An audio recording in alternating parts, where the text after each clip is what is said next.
The city of Ravencrest sparkled in the evening light, its alabaster towers and gilded domes creating an illusion of perfect splendor.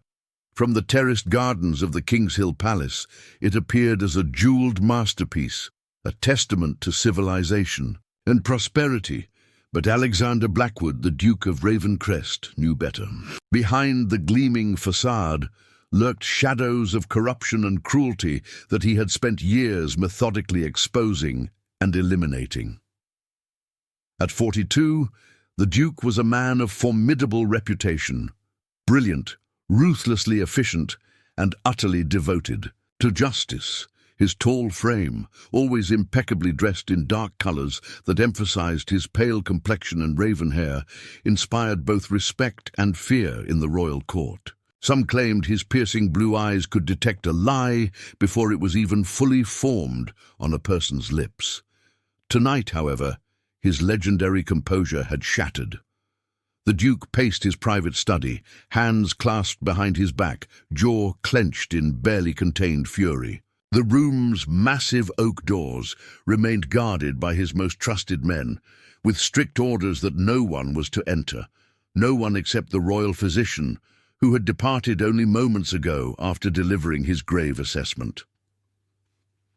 The Duchess of Ravencrest, Alexandra, lay unconscious in her chambers, her beautiful face swollen almost beyond recognition, her body broken by a savage attack that had left her barely clinging to life. Found in the lower gardens by a gardener's boy, she had been brought to the palace under cover of early evening, her identity concealed to prevent immediate scandal.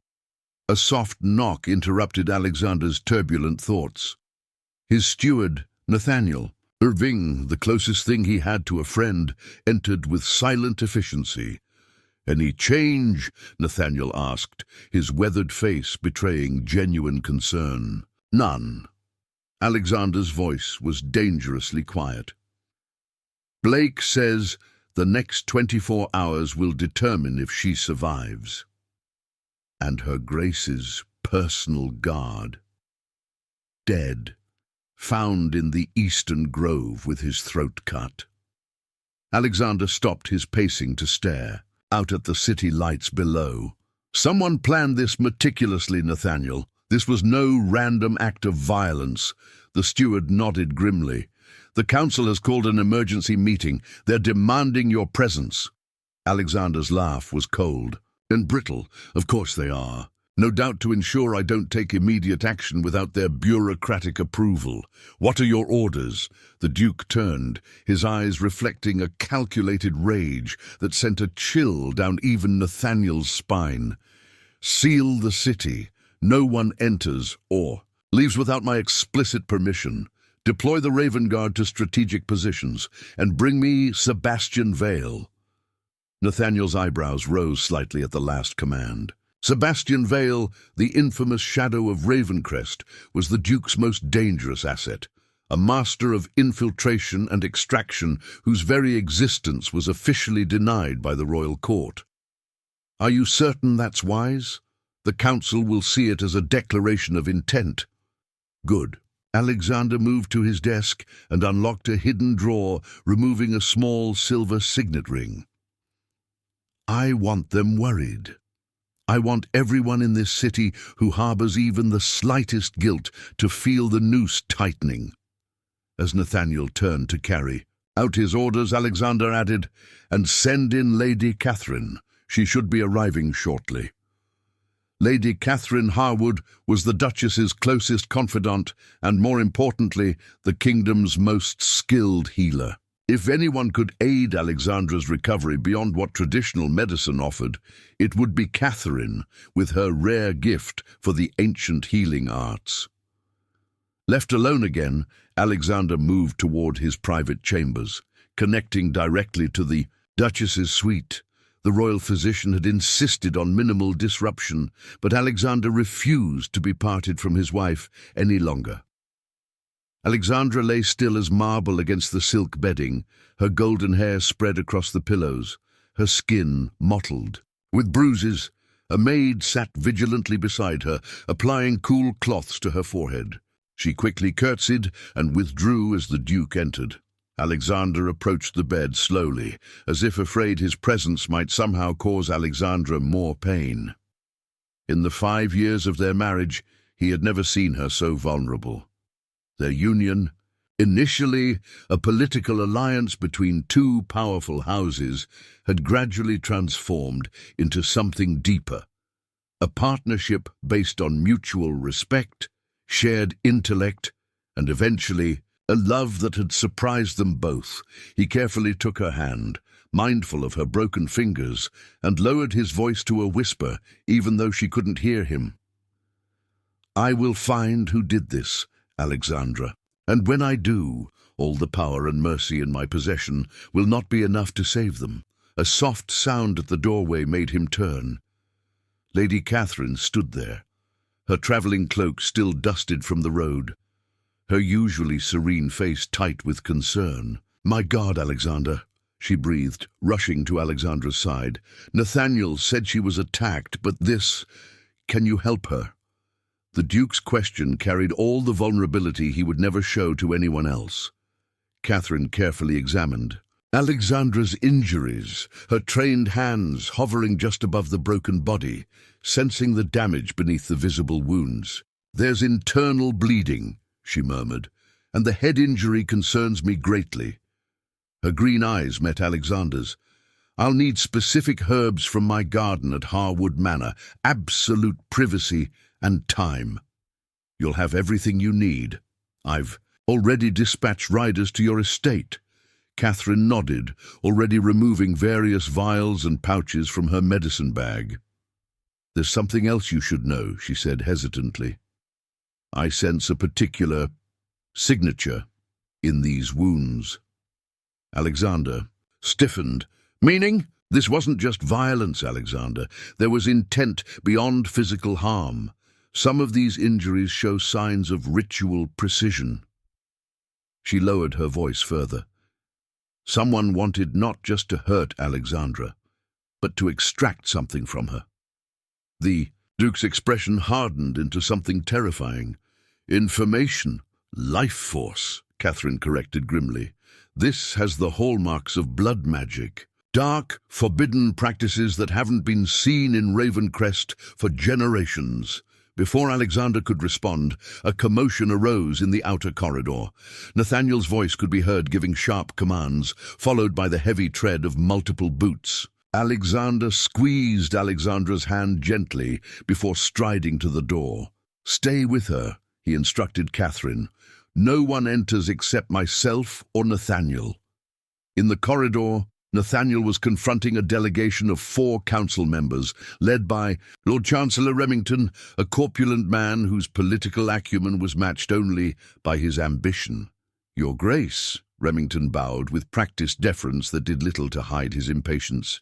"The council requires your immediate presence. Matters of state security cannot wait, even for personal tragedy."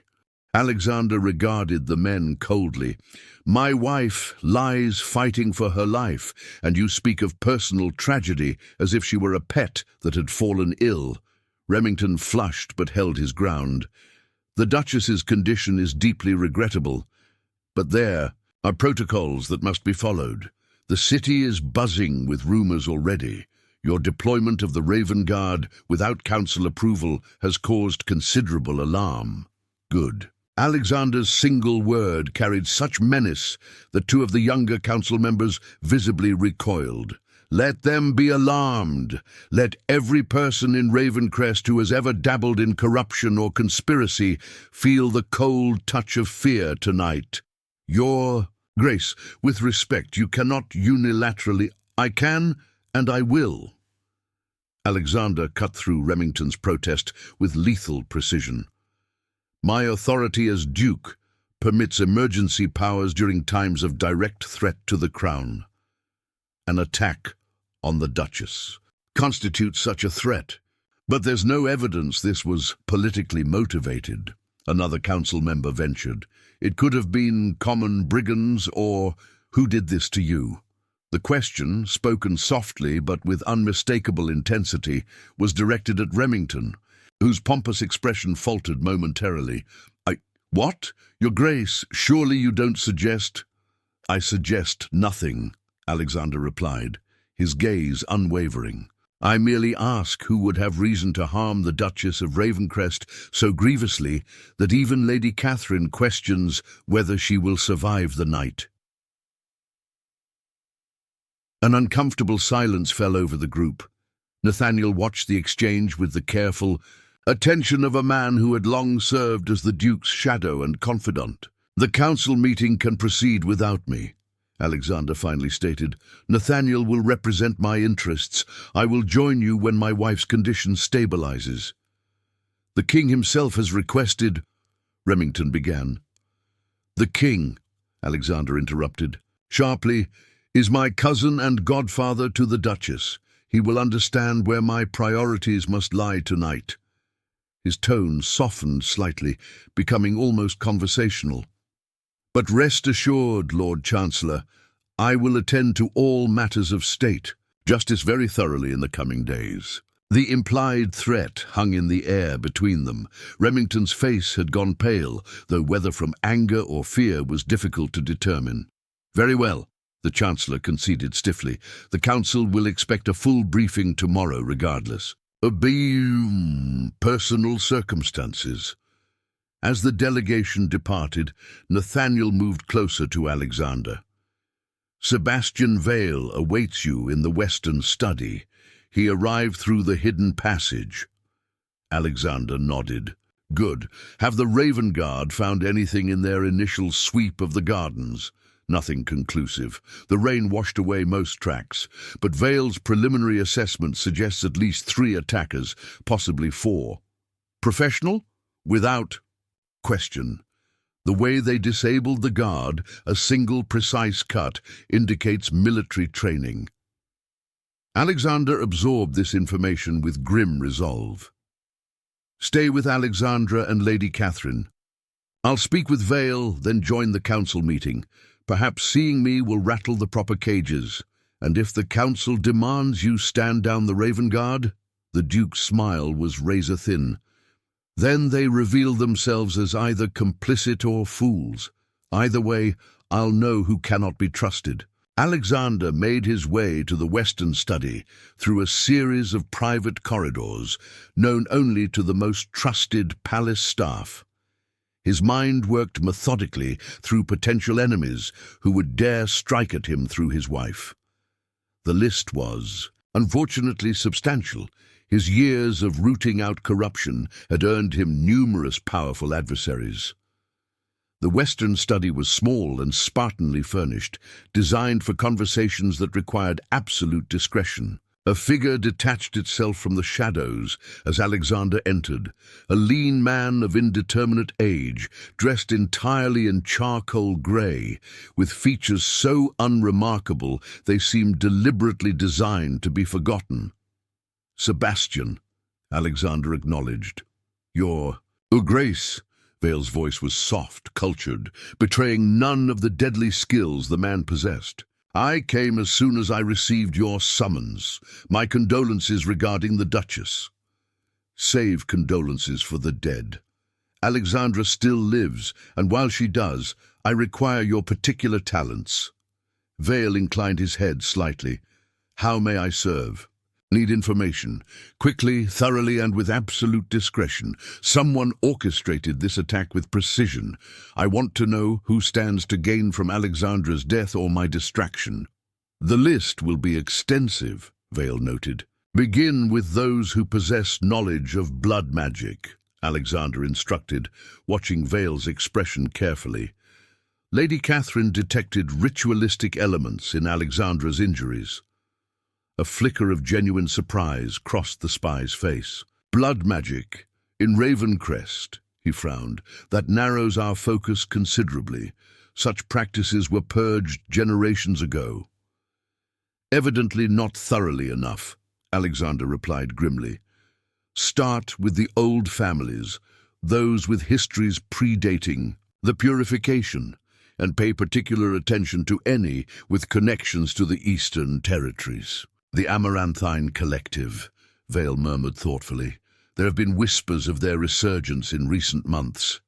Whispers you failed to bring to my attention, Alexander observed coolly. Vale bowed slightly in acknowledgement of the rebuke. They seemed speculative at best. I did not wish to trouble you with unsubstantiated rumors.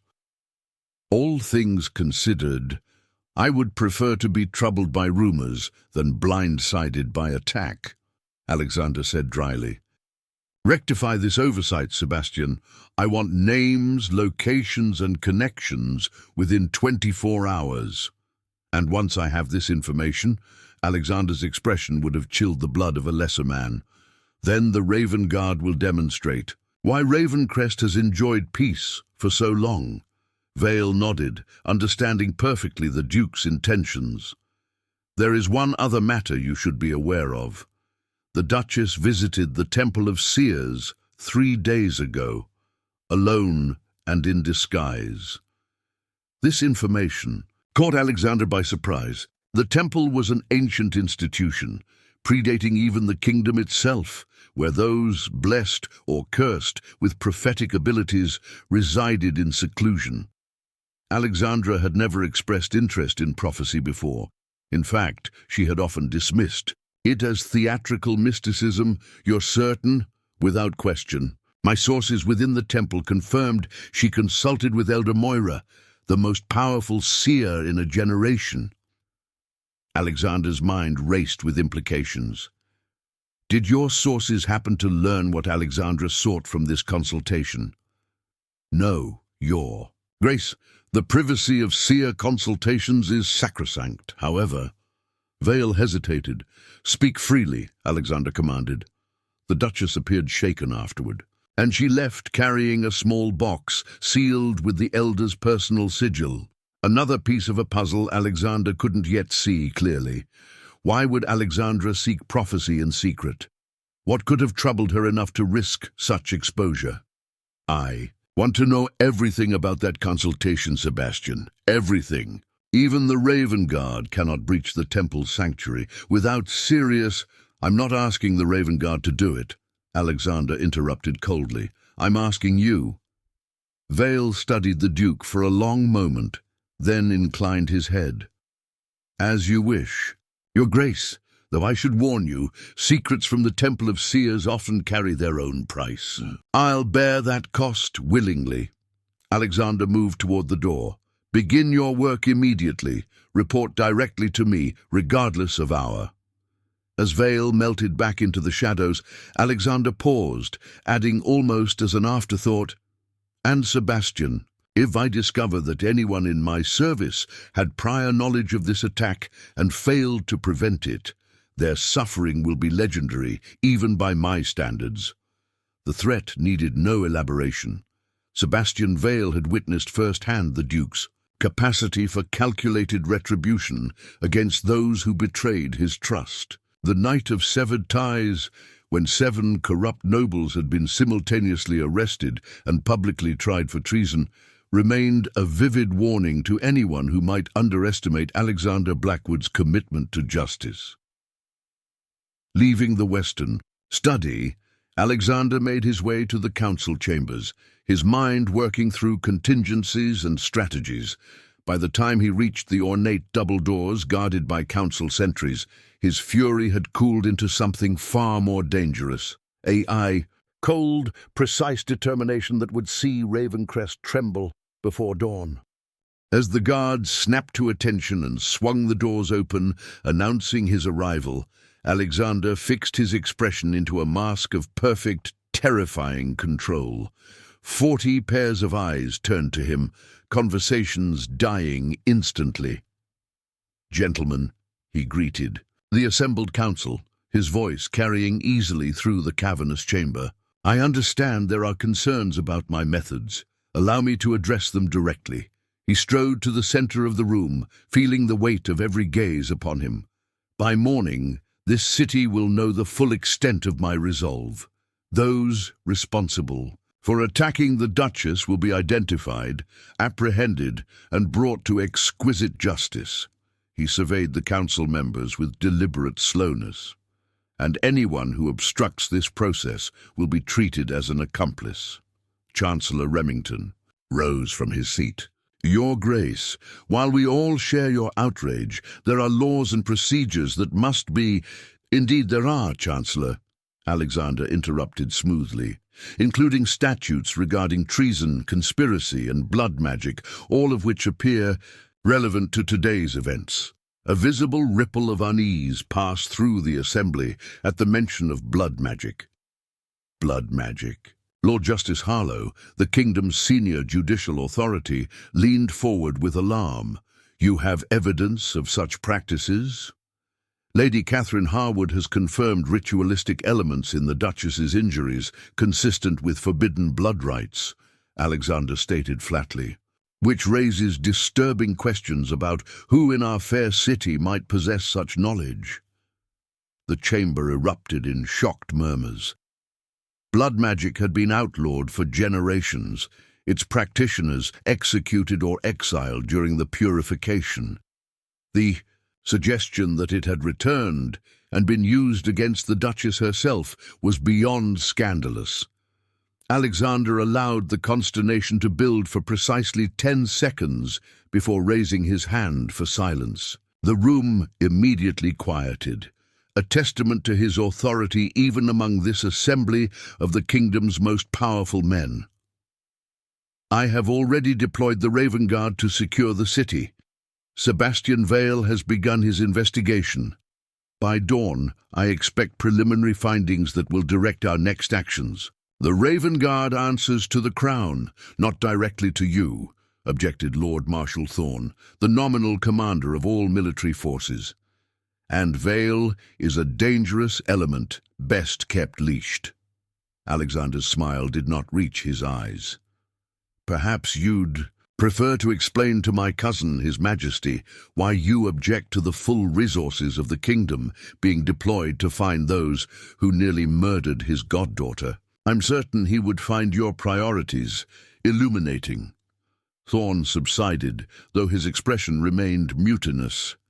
Make no mistake, Alexander continued, addressing the entire council now. This attack was not merely against my wife, but against the stability of Ravencrest itself. The perpetrators sought to distract me, to create chaos they might exploit. They will find their strategy spectacularly unsuccessful. He turned to Chancellor Remington. I require full authorization for expanded Raven Guard powers for the next 72 hours. House-to-house searches if necessary, suspension of normal commerce restrictions, and immediate access to all council records for the past 6 months. That is extraordinary overreach, Remington spluttered. The council cannot possibly— The council can and will, Alexander countered, his voice dangerously soft. Unless, of course, certain members have specific concerns about what such searches might uncover. The implied accusation hung in the air like a drawn blade. Several council members shifted uncomfortably in their seats, while others watched the confrontation with calculating eyes. Finally, Lord Justice Harlow cleared his throat. I move that we grant the Duke's request, with the stipulation that all actions be documented and reviewed once the immediate crisis has passed. I second the motion, added Lady Treasurer Winters, one of the few women on the council and a long-time ally of Alexander's reform efforts. Chancellor Remington, outmaneuvered, had little choice but to call for a vote. The authorization passed, though not without significant dissent that Alexander noted carefully for future investigation. Thank you for your wisdom, he acknowledged with perfect, insincere courtesy. Now, if you'll excuse me, I must return to my wife's bedside. As he turned to leave, Lord Thorne called out, And what message should we convey to the public, Your Grace? The city is already awash in rumors. Alexander paused at the doorway, considering his response carefully. When he spoke, his voice carried to every corner of the chamber with chilling clarity.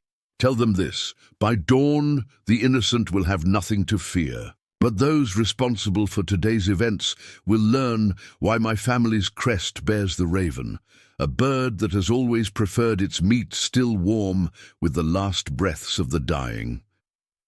With those words hanging in the air behind him, Alexander departed, leaving the council in stunned silence. As he strode through the palace corridors toward Alexandra's chambers, servants and courtiers alike pressed themselves against the walls, bowing deeply, fear evident in every face. Good, he thought coldly. Let fear spread like wildfire through Ravencrest tonight. Let it flush out the guilty and the complicit. By dawn, the city would indeed tremble, and from that trembling, he would extract the truth, whatever the cost. As midnight approached, Ravencrest transformed. The Raven Guard, elite soldiers dressed in their distinctive black uniforms with silver raven insignias, materialized at every major intersection, checkpoint, and gateway. Their presence, typically reserved for ceremonial functions or times of war, sent an unmistakable message to the populace. Something unprecedented was occurring. From his position at Alexandra's bedside, Alexander coordinated the operation with cold efficiency. A steady stream of messengers arrived with sealed reports, which he read and responded to without ever leaving his wife's side. Lady Catherine worked tirelessly, applying poultices, administering carefully measured tinctures, and performing the subtle energy manipulations that constituted her healing gift. "Her fever is stabilizing," Catherine murmured, pressing a fresh cloth to Alexandra's forehead. "But she remains deeply unconscious. Whatever they took from her, energy, life force, essence, it has left a void that her body struggles to fill." Alexander looked up from the latest report, a detailed accounting of noble households displaying unusual activity since the Raven Guard deployment began. "Is there nothing more that can be done?" he asked, a rare note of helplessness entering his voice. Catherine hesitated. "There are techniques, ancient methods of energy transference, but they carry significant risk to the donor." "What kind of risk?" "Depending on how much life force is given, anything from temporary weakness to," she met his gaze steadily, "permanent diminishment of one's own vital energy. In extreme cases, death." Alexander set aside the report. "Show me what to do." "Alexander, no. You cannot risk yourself this way. Ravencrest needs its Duchess," he interrupted firmly. "And I need my wife. The risk is mine." To take Catherine, she studied him with the penetrating insight that had made her both a valued ally and a somewhat disconcerting friend. "You truly love her," she observed softly. "Despite all the political advantages of your marriage, despite your reputation for emotional detachment, you actually love Alexandra." "Is that so difficult to believe?" he asked, a hint of defensiveness creeping into his tone. Catherine's smile was sad. "For most of the court, yes. The Duke of Ravencrest, known for his merciless pursuit of justice and political cunning, harboring genuine human attachment, it contradicts the carefully cultivated image you've maintained for decades." "Perhaps that was the point," Alexander replied quietly. "Enemies target what you love. I learned that lesson early and thoroughly." A soft knock at the door interrupted their conversation. Nathaniel entered, his expression grave. "Sebastian Vale has returned with preliminary findings," he announced, "and the Temple of Seers has sent an emissary requesting immediate audience." Alexander raised an eyebrow at this unexpected development. "The temple rarely involves itself in temporal matters. Have them wait in the blue salon. I'll speak with Vale first." As Nathaniel withdrew, Catherine began gathering various crystals and herbs from her medicine bag. "If you're determined to attempt the energy transference, I need to prepare properly. It will take me approximately 30 minutes. "Do it," Alexander instructed, rising from his chair beside Alexandra's bed. He leaned down and pressed a gentle kiss to his wife's forehead. "Fight, Alexandra," he whispered. "Whatever darkness tries to claim you, fight it until I return." Sebastian Vale awaited him in a small antechamber adjacent to Alexandra's suite. The spy looked more haggard than usual, suggesting he had pushed himself to the limits of endurance to gather information so quickly. "Report!" Alexander commanded without preamble. Vale handed over a thin leather folio. 3 primary suspects emerged from initial investigation. First, Lord Darius Blackthorne, distant cousin to the royal family, recently returned from 2 decades in the Eastern Territories. His ancestral library contains several volumes on arcane practices that survived the purification. Alexander's jaw tightened. The Blackthorns were indeed ancient blood, with rumoured connections to the original mage families before the kingdoms. A founding. Second, Vale continued, Lady Serena Voss, widow of Admiral Voss. Despite her public persona as a grieving widow dedicated to charitable works, she maintains a private salon frequented by scholars of forbidden histories. 3 known attendees have connections to the Amaranthine Collective. And the third. Vale's expression grew even more serious. High Councillor Marcus Remington, the Chancellor's younger brother and keeper of the Royal Archives. Alexander's eyes narrowed. What evidence connects him? Financial records showing substantial payments to individuals recently arrived from the Eastern Territories. Unusual acquisitions for his private collection, including artifacts reportedly tied to blood rituals. And most damning, one of the Duchess's personal guards was formerly in his household service. The dead guard? The same. Vale's voice lowered. My sources in the royal morgue report that the guard's body shows signs of willing participation in a blood ritual before his death. Self-inflicted marks on the palms and forearms consistent with preparatory rites. Alexander absorbed this information with growing fury.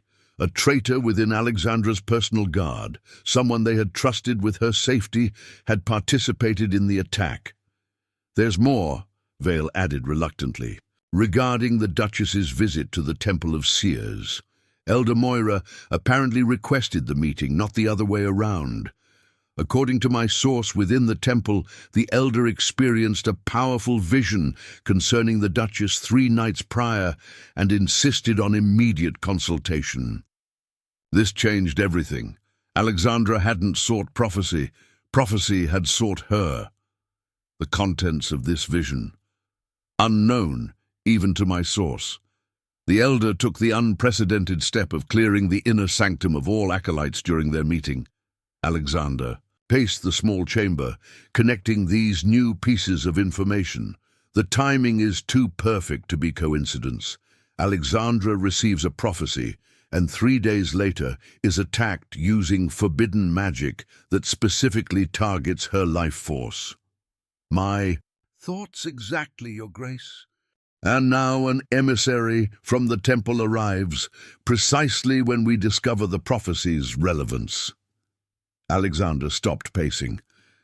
Have Blackthorne, Voss and Councillor Remington quietly detained for questioning. Use your most trusted operatives. No formal charges yet. Nothing to alert their potential confederates. And if they resist, Alexander's expression hardened, then they confirm their guilt, and the Raven Guard will respond accordingly. As Vale departed to carry out these orders, Alexander took a moment to compose himself before meeting the temple emissary. The Temple of Seers maintained careful political neutrality, providing their prophetic insights to any who could afford. Their considerable fees, regardless of faction or moral standing. For them to initiate contact in this manner was virtually unprecedented. The Blue Salon, designed for receiving important but not quite state-level visitors, featured calm azure tones and comfortable furnishings. Waiting there was a slender figure, dressed in the distinctive silver-grey robes of the temple, face partially obscured by a hood pulled low. Your Grace, the figure greeted him, voice identifying her as female and surprisingly young. I am Acolyte Lyra, personal assistant to Elder Moira. I understand the Elder has taken the unusual step of requesting an audience, Alexander replied, studying the young woman carefully. Given current circumstances, the timing seems significant. Lyra pushed back her hood, revealing a striking face with unusual violet eyes, the mark of prophetic ability. The Elder foresaw the attack on the Duchess. She believes what happened today is merely the beginning of events that could threaten not just Ravencrest, but the entire realm. Alexander's expression remained impassive, though internally his mind raced with implications. If she foresaw the attack, why not warn us in time to prevent it? Prophecy rarely works so directly, Your Grace, Lyra explained, a note of apology in her voice. The Elder saw shadows moving against the Duchess, but not the specific form or timing of the attack. She shared what she could with her Grace during their consultation. And what exactly did she share? Lyra withdrew a small box from her robes, identical to the one Vale had reported Alexandra carrying from the temple. The Elder instructed me to deliver this to you, should the shadows she foresaw manifest. It contains what the Duchess would want you to know. Alexander accepted the box with careful hands. It was sealed with wax bearing Elder Moira's personal sigil, a crescent moon encircling an open eye. The Elder also sends a warning, Lyra continued, her voice dropping to near whisper. What happened today involves powers beyond political machination. The Amaranthine Collective seeks to restore the old ways through blood sacrifice, but they are merely instruments of a darker will, one that has watched your family for generations, waiting for the perfect moment to strike. What darker will? Alexander demanded. Speak plainly. Lyra's violet eyes seemed to glow slightly in the muted lighting of the salon. The Elder said you would find the name in your family's oldest records, in the journal of the first Duke, the one kept hidden in the secret archives beneath Ravenhold. The void that hungers is how he described it. Alexander felt a cold sensation spreading through his chest. The journal of the first Duke was indeed kept in a hidden vault beneath the ancestral Blackwood fortress of Ravenhold, a fact known only to the current Duke and his heir. How could Elder Moira possess such knowledge? Why now? He asked, struggling to maintain his composed facade. If this entity has watched for generations, why strike at Alexandra now? Because of what she carries, Lyra replied cryptically. The Duchess became a vessel for something precious and powerful, something this dark force has sought since before Ravencrest was founded. Before Alexander could demand clarification, the door burst open. Nathaniel rushed in, his usually impeccable composure shattered. Your Grace, the Duchess is convulsing.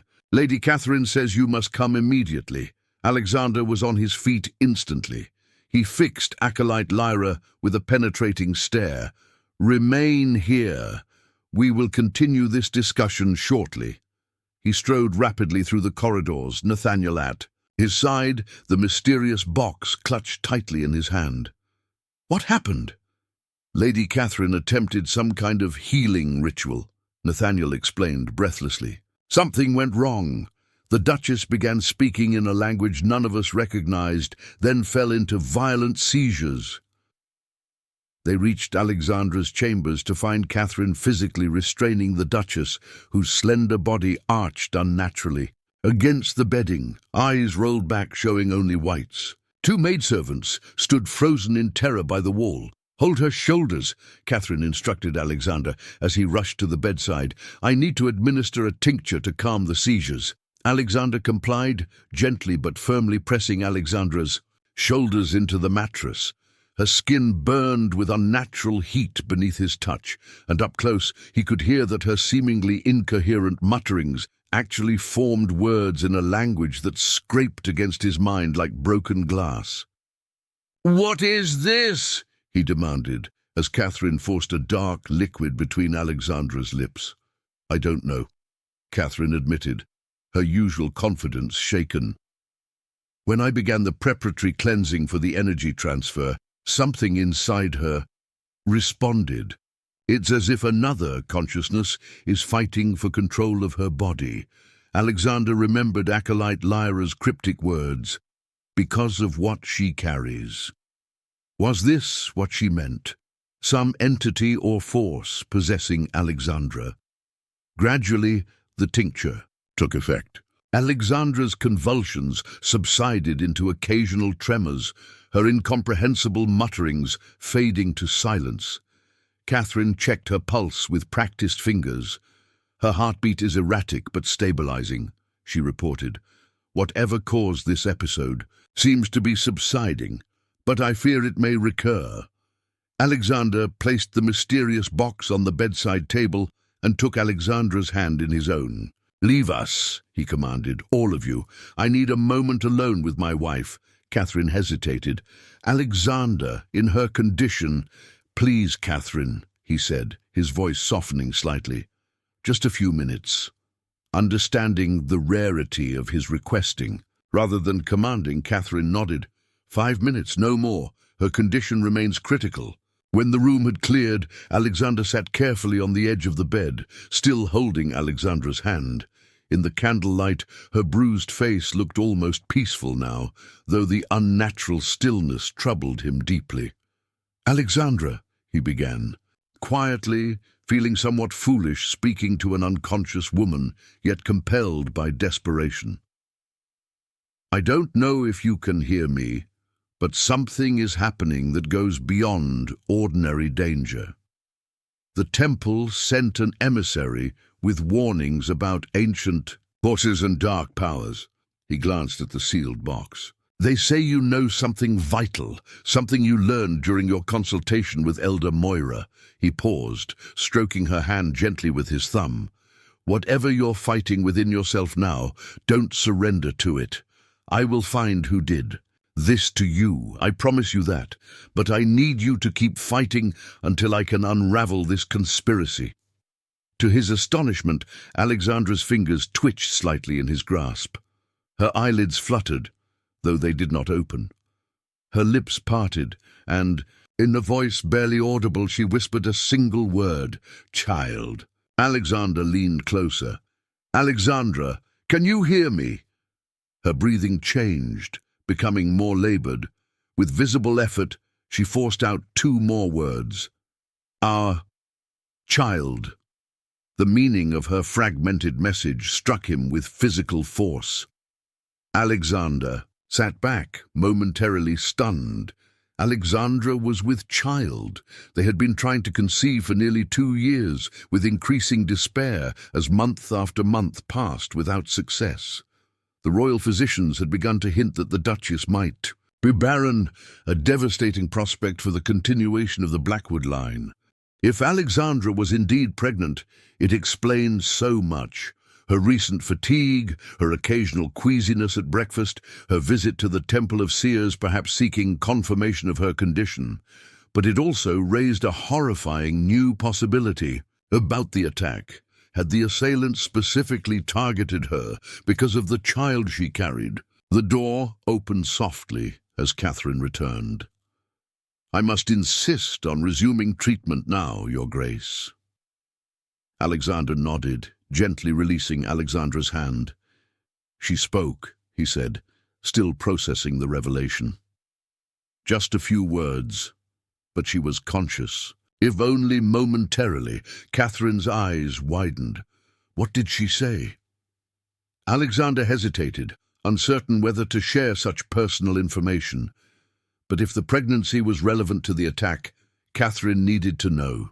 "She said, 'Our child.' I believe she's with child, Catherine." The healer's expression transformed from surprise to understanding. "That would explain certain readings I've been getting from her energy patterns, and it would make her a prime target for blood magic practitioners." "How so?" "A pregnant woman carries 2 life forces, her own and her child's. For certain forbidden rituals, such a dual source would be incredibly powerful." Catherine's voice hardened with professional outrage. "It would also explain the specific pattern of injuries. They weren't trying to kill her outright. They were harvesting." The clinical term for such an abomination sent a wave of murderous rage through Alexander. He rose from the bed, fists clenched so tightly his knuckles whitened. Confirm it, he ordered tersely, and if she is indeed carrying our child, do everything in your power to protect them both. Of course. Catherine approached the bed, her hands already beginning the subtle movements of her diagnostic technique. What will you do now? Alexander's gaze fell on the sealed box from the temple. Find answers, and then exact justice so complete that no one will dare threaten my family again. He took the box and left Catherine to her work, striding purposefully toward his private study. Along the way, he encountered Nathaniel, who fell into step beside him. Sebastian reports that Lord Blackthorne and Lady Voss have been quietly secured for questioning, Nathaniel informed him. However, High Councillor Remington appears to have fled his residence. The Raven Guard found signs of hasty departure within the hour of our city-wide deployment. Interesting timing, Alexander observed coldly. Have Vale track him. I want Remington found before dawn. There's more, Nathaniel added, lowering his voice. The initial examination of the dead guard revealed a curious marking tattooed beneath. His collar, a purple amaranth flower encircled by a serpent. The emblem of the Amaranthine Collective, Alexander confirmed grimly. So our suspicions are proven correct. Blood magic practitioners have infiltrated even my personal guard. They reached his study, where Alexander dismissed the regular sentries and instructed Nathaniel to allow no interruptions except for news of Alexandra's condition or Vale's return. Alone at last, he placed the mysterious box on his desk and examined it carefully. The craftsmanship was exquisite, polished ebony wood with silver filigree tracing arcane patterns across its surface. The seal appeared to be standard wax, but Alexander suspected it contained magical properties that might respond negatively to improper opening. He retrieved a small silver letter opener specifically designed for breaking magical seals, a gift from Alexandra on their first anniversary. As he carefully slid it beneath the wax, he felt a slight resistance, then a soft click as the seal recognized the opener's enchantment and released without damage. Inside the box lay 3 items: a folded parchment sealed with Alexandra's personal signet, a small crystal vial containing what appeared to be blood, and a delicate silver chain bearing an unusual pendant, a teardrop-shaped ruby surrounded by intricate silverwork. Alexander opened the parchment first, recognizing Alexandra's elegant handwriting immediately. My beloved husband, if you are reading this, then Elder Moira's vision has come to pass, and I have been harmed by those who seek what I now protect.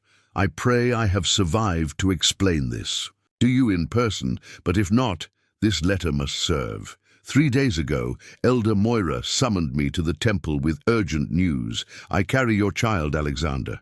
Our heir grows within me, strong with the ancient bloodline of the Blackwoods. I had suspected for nearly a month, but feared raising your hopes prematurely after so many disappointments.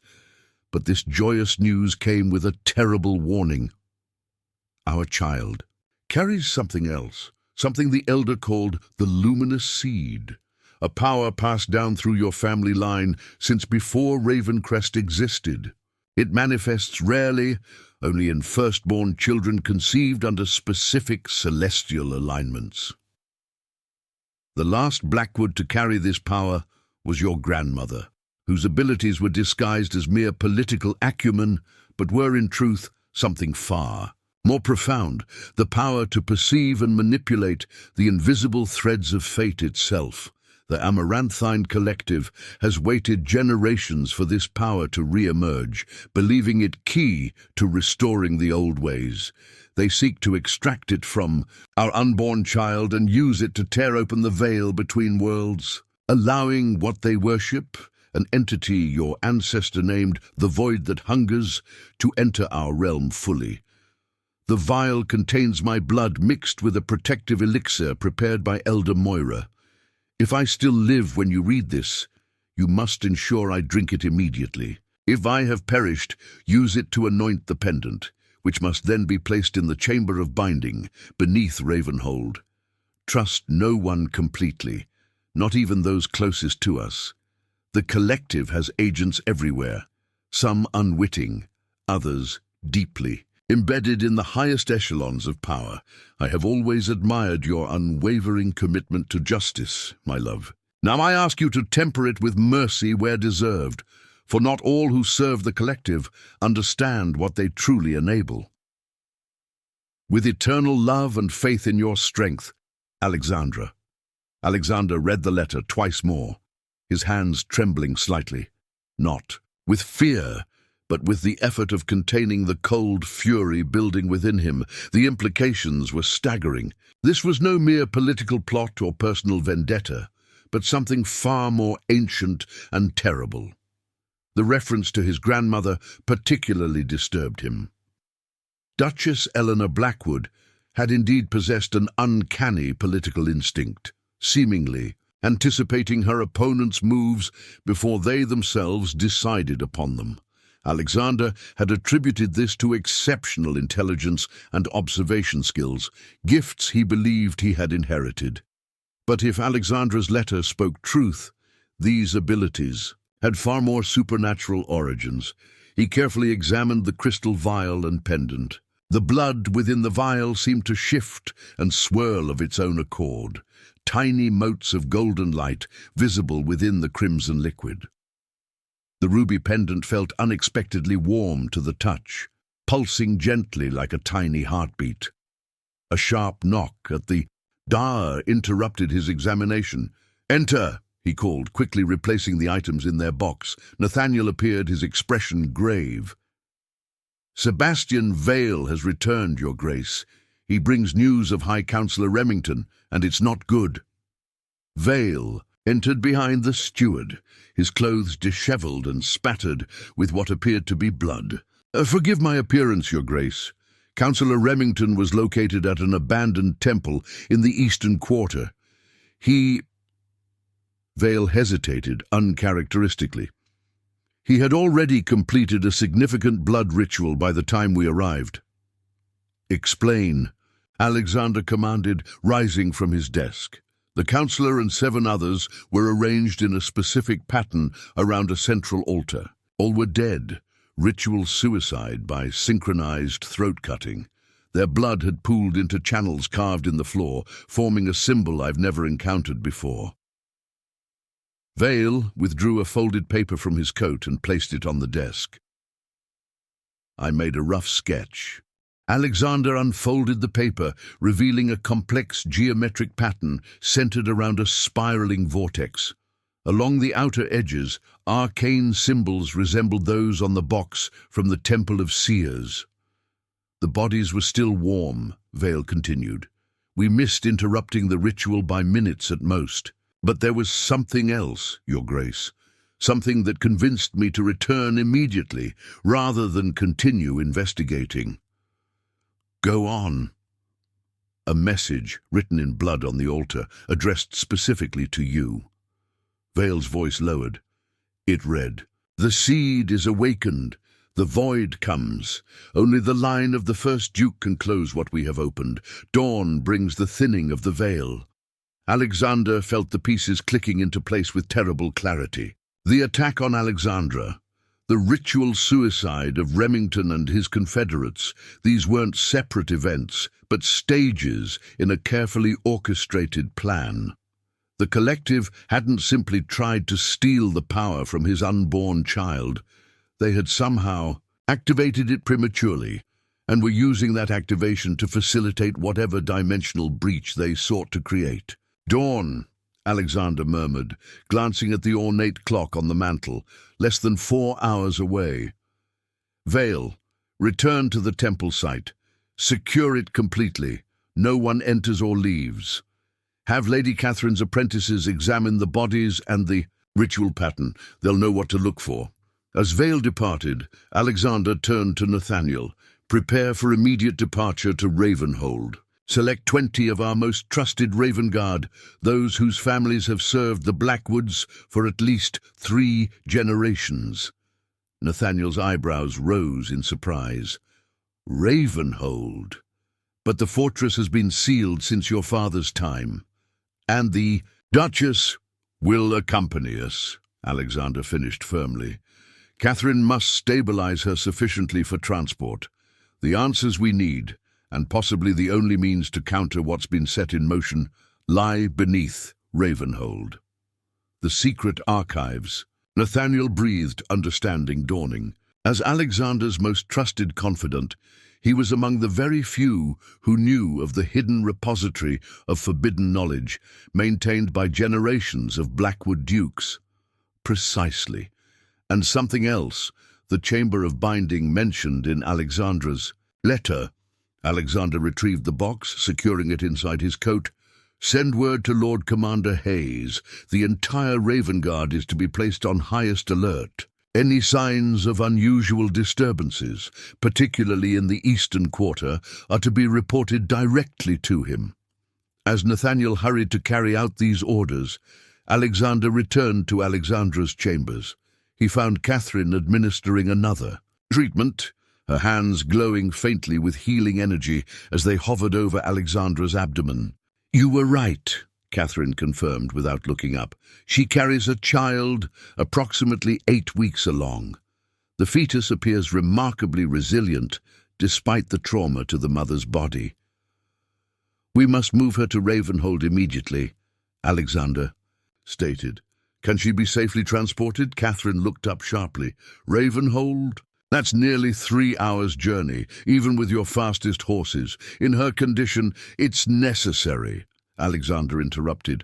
Vital, in fact, to both her survival and potentially that of the entire city. Recognizing the implacable resolve in his tone, Catherine sighed. I can stabilize her for transport if given 30 minutes to prepare, but she will require constant monitoring throughout the journey, and I cannot guarantee there won't be complications. Do what you must. Alexander approached the bed, removing the crystal vial from the box. And incorporate this into your treatment. Alexandra left specific instructions that she should take this elixir prepared by Elder Moira. Catherine accepted the vial cautiously, examining the swirling blood with professional curiosity. A blood-based protective potion, extremely powerful, judging by the resonance. This will indeed help stabilize her for the journey. While Catherine prepared Alexandra for transport, Alexander oversaw the rapid mobilization of his selected Raven Guard contingent. The palace erupted into controlled chaos as horses were readied, supplies gathered, and defensive arrangements established for the Duke's departure. Chancellor Remington, alerted to these developments, attempted to intervene, arriving at the palace in a state of agitation. Your Grace, the Council has not authorized this deployment, and taking the injured Duchess from proper medical care is... Your brother is dead, Chancellor, Alexander interrupted coldly. Found having completed a blood ritual suicide, along with 7 other members of the Amaranthine Collective. I suggest you focus your energies on determining how deeply this corruption has penetrated the Council, rather than obstructing my efforts to counter what they've set in motion.